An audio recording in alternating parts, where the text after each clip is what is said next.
Let's talk about the three big mistakes that Amazon beginners or Amazon sellers who are growing the business continue to make. And this is literally the playbook on how to fail on Amazon. Whether you're already doing this or looking into selling into Amazon, if you want to start the business and fail and quit miserably a few months after, then this is the playbook for you. Okay. So, first, it's not complex, but it's extremely obvious. These three pillars are big, obvious points that I'm about to point out on how to fail on Amazon. They're extremely simple, and this information is actually worth a ton of money, and it's obvious. All right. Now, and it could be the difference between failing and a seven-figure business. Like I mentioned, you can start Amazon right now and sell for the next 3 months and quit and fail miserably, or by avoiding just a few of these, even 2 out of 3 of these, it can be the difference between building a seven-figure business for the next 3 or 4 years to come. And I'm saying this as living proof because these are a lot of errors that I didn't fall into in the beginning, but I was very close to. Okay, now let's roll on into it. Number one is focusing on ROI over sales. Okay, now this is going to make sense when I really dial it down. ROI is return on investment, right? And I see a lot of people who try to grow the business by saying, great, I'm shooting for all of the top ROI leads that are 60, 70%, or even 50 or 40%, regardless of how many times it sells per month, okay? And that is a fatal, fatal mistake that I also did for my first month. So I wanna break it down to you guys in an example, right? So here's the first scenario. We have a listing or a product that's 50% ROI. That's really good in the terms of Amazon FBA, e-commerce in itself. 50% ROI is great. And for this potential scenario, it does 10 sales per month for you at $4 profit, which equals $40 per month. It's not bad, right? You're making $40 a month. You could pay for your Amazon selling account with that $40 a month, and it's good ROI. So it works out, and this is what a lot of people shoot for, right? It's okay that the sales per month are low. We're shooting for a higher ROI. It's all going to work out. I'm making a good investment on my money, but it's a big mistake.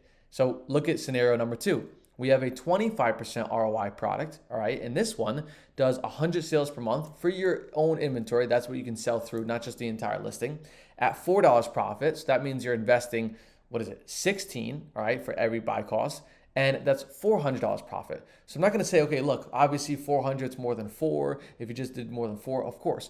But this does some major, major things for you that a lot of people don't realize. And number one is it gets you selling volume at Amazon. And that shows Amazon that you're a real business or a real seller who's actually looking to build the business, which is huge. Because when it comes into terms of ungating, you start to get ungated over time by different brands and categories by doing this more and more. And also, it allows your inventory to go inbound and outbound and turn over at a faster pace. If I'm sitting here all day for my 50% ROI to get my 10 sales per month, what good is that for me if it's only going to produce me $40 a month, right? I'd rather have a high volume listing, even if I sacrifice the ROI, but get my inventory in and out, all right? Now, number two, competing with big sellers. This is maybe the biggest one, and I wanted to throw it into there to number one, but I just squeezed it in here to number two. This is one of the most fatal mistakes, and we're going to dive into it at the end here on an actual Amazon listing when it comes to competing with big sellers that I see so many true beginners do, okay? Literally, take it from me, you will get 0 sales, maybe 1, all right? When it comes to competing with a seller with 10,000 reviews, 100,000 reviews, and even if you have great ROI, great volume, great opportunity, great supplier, it does not matter. When it comes to getting the buy box, getting sales, Amazon is going to favor the giant. And this doesn't mean to scare you away. It doesn't mean to say, okay, well, then I can't sell because there must be a ton of other big sellers. There's billions of listings on Amazon, billions of opportunities for you to focus your attention in other places. You don't have to wait to get destroyed by a big seller, right? Because when you have your inventory going inbound, when you're trying to sell on a listing with another big seller, your inventory will just sit. You literally get maybe 1 sale, all right? And your inventory is no good when it's sitting, right? We're in the inventory business with Amazon FBA and e-commerce. You're looking to buy, pull your investment into something, eventually send it into Amazon, have it sell through, and hopefully the money that you invested starts to become 30% higher, 40% higher, 50% higher, and so beyond. And then it trickles over and over again. But it does you no good when you send your inventory in and it sits there for a month, 2 months, 3 months. And that's literally what happens with a big seller. It completely gates you essentially on the listing from getting any sales. It's happened to me so many times, and it's not like I did it just in the beginning and it stopped. It's happened to me, a year ago or 3 months ago or 6 months ago. It is one of the biggest things that you want to avoid, especially when you're just getting started, because it can absolutely cripple your business and lead you to not getting any sales. All right. Trust me, it is not worth it. All right. Number 3, selling big brands. This one is huge. Now, I'm not going to say just go 100% into selling niche categories, smaller brands, and smaller suppliers, like I always say on these videos. But when beginners or people growing are looking to selling big brands like Nike, like Adidas, like big beauty products, whatever it may be, you are at an unfair advantage, right? The playing level is literally unfair because these other sellers have more money, a bigger team member. Maybe they have VAs, maybe they have access to coupons, maybe they have access to better processes, better systems, better timing, you name it, right? You're at an unfair playing level and your competition is the size of an ocean. There's sellers all across the world who are on Walmart, on Kohl's, on all these big websites, on Nike, on Adidas, waiting for these deals, these coupons to take advantage of it and buy and use, cash back and use gift cards, you name it, to destroy you as a micro seller or as a base level seller and trying to grow your business. It's essentially a reselling gig. Buying Nike and selling on Amazon or buying Adidas, selling on Amazon. Maybe there's a minor short-term opportunity, but it's a reselling gig and it's essentially like gambling at a casino, right? You're hoping the price not get tanked, smaller sellers are jumping on. It's a little bit chaotic, okay?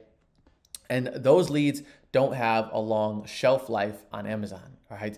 So again, if you've watched any of these videos, I always say time and time again, the best leads are ones you can sell for 3 to 6 months, build up your catalog, find new ones, and build a bigger and bigger catalog. But you can't do this if you're constantly buying leads that break even, go negative, then you have to move on from them over and over again. Everybody has commitments, right? You have a job, you have work, you have school, whatever it may be. How can you just be constantly sourcing or having a team member sourcing, keeping up with this reselling gig while you need to keep finding new leads? It's chaotic, okay? And these leads just don't last very long. And I'm gonna show you some of the examples when we dive into those listings, okay? So let's go dive into those right now. Here we are. Here is the first one. And again, this is a niche product, but what we're gonna focus on here is competing with big sellers. So you're gonna notice this listing if this is the first time you've ever seen a Keepa chart. It's essentially gonna show us what our competition is, what the selling price is, and how many times a month this product is gonna sell. And what it's showing me right here, this Keepa, is that the volume, how many times it sells, is around 100 units per month for probably the last month and a half.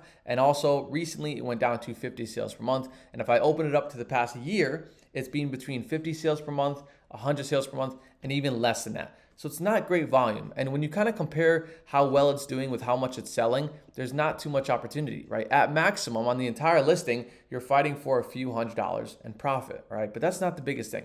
The biggest thing is who you're competing with. So watch me hover my cursor here over the name, which is the pink chart. It's going to tell me which seller at which time is winning sales in this listing. And what you're going to see here is this seller here with 5,000 reviews, this one here with 8,000. Scroll to the left, this one here with 5,000 again, and this one here with 5,000 wins a majority of it. Then another one here jumps on with 8,000, and you're just seeing these mid to big size sellers, which I consider as big, especially if you're just starting off with a 1 review or 50 reviews, competing with guys like this for a very small pot of fish, as you could say. 50 sales per month, 100 sales per month on a $19 listing with people who you can't even compete with if it did 100,000 sales per month. Maybe if it did 1,000, you can get a sale or two. But the competition is so swayed to these big sellers, your inventory is literally dead. And if I had to put that into terms of profit and how you're making money on this, even if you bought this product for $6.50, which this little calculator tells us here, and you sold it for $19.27, your ROI would be 44% ROI. You might be saying, this is great. I'm making a good amount of money. I'm investing $10. I'm making $4 back every time. It's $14 every time I put it in and out. It's like a money machine. Problem is those sales are actually not really happening. You're sending your inventory in, whether it's 20 or 30 units into Amazon, and they're just sitting there because the listing has low volume and the competition is dreadful. You're getting destroyed by these massive sellers. And guess what? Even if you got a sale, one sale or two sales, maybe in the entire month, which I doubt would even happen, and your buy cost was this good, say that you were buying it for very cheap and you somehow got a sale, you would be a lucky winner of making $2.91. All right. That doesn't even cover a tenth of the software, which is $20 a month. Not much, right? So that doesn't get you too far with $2.91, all right? So a listing like this, there is just no opportunity to compete with a mid-sized seller with low volumes and a low selling price, because you are going to get destroyed and your inventory is going to absolutely just sit. But that's not the next one, all right? What I want to touch on here is, almost more importantly, is competing with big brands. And what I pulled up here was a classic Nike listing on Amazon. If you search up Nike on Amazon, maybe you purchase Nike on Amazon, you're going to see hundreds and hundreds of leads all over the marketplace, right? And famously, what you might see on Twitter, YouTube, online, everywhere, you're going to see people talking about selling big brands and, getting a good deal and getting a good Black Friday deal to get 100 units, 200 units. Great. Maybe that's good for a reselling gig. Maybe that's good for a little short-term opportunity. But these brands are absolutely dreadful because, like I mentioned, there's sellers on here. Never mind here, if we look at even into this one, there's sellers who have a lot more reviews than you, a lot more buying power or whatnot. You're playing at a completely terrible playing field. They have more money, more knowledge, more resources, more coupons, a bigger team, everything you could possibly imagine for you to get crushed. Could you maybe find this on Walmart for, $30 or $35 and maybe make some profit on it? Maybe. This listing, along with all these other Nike listings, either dominated by Amazon, a big seller, or don't do any sales per month, all right? And this is just a variation listing of 10 to 15 products here, selling a potentially Nike product that maybe you can make a few bucks on, maybe you make no sales on, whatever it may be. It's essentially just saying, wow, I heard about Amazon FBA. I know there's a good retail discount at the local shop in my town. I'm gonna go try to buy these Nike sweatshirts and I'm gonna send them into Amazon, sell them and make 30, 40 bucks, right?